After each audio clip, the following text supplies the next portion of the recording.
Bratislava. Is China shrinking, at least when it comes to its population, recorded 2 years ago as more than 1.4 billion? The most recent census was completed in December and has yet to be published, but a report in the Financial Times today says that those who've seen it say that for the first time since records began in 1949, the number of Chinese will fall. Kerry Allen is the BBC's China media analyst. Why does this matter? It matters for a number of reasons. It's going to have a knock-on effect for a lot of people in China, a lot of policies domestically. So there's going to be a knock-on effect for pensions, healthcare and other social services.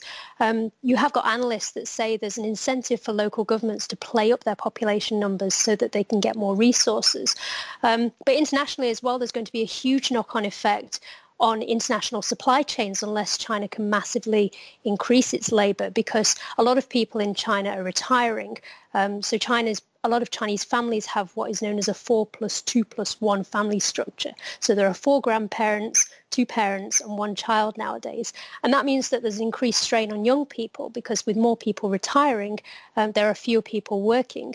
A lot of businesses will continue to close, and there will be fewer people to work who are already under a lot of strain as it is.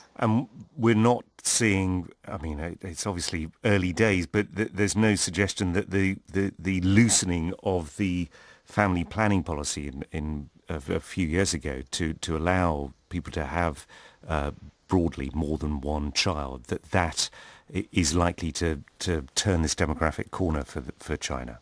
Not at all, no. It's been very much the case in recent years that a lot of young people have been saying that they don't want to get married nowadays because particularly women, they want to further their careers.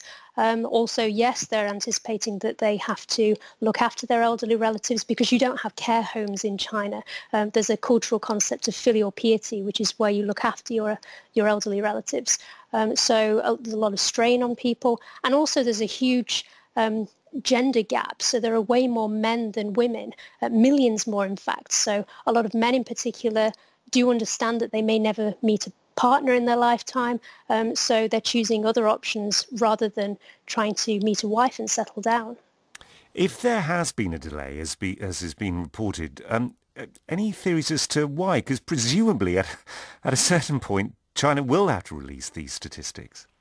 Yeah, I do have a few theories. So the Communist Party's 100th anniversary is coming up, you'll often see in China's propaganda an emphasis on its 1.4 billion population as an emphasis of the country's collective strength. So if you think back to the 2019 Hong Kong protests and recently China retaliating to claims of forced labour in Xinjiang, you'll often hear this figure, 1.4 billion people stand together, and it's very much used in communist media. So the idea that before this big announcement of 100 years of the Chinese Communist Party, that this number might change, it might shrink. People could draw on that and suggest that the Communist Party is actually diminishing. Right, but we're expecting those statistics to be released at some point.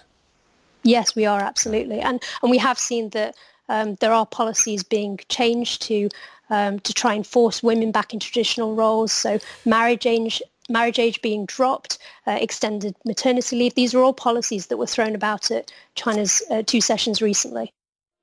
That was the BBC's Kerry Allen, China media analyst. And that's it from this edition of Newshour from all of us here. Thanks very much for your company.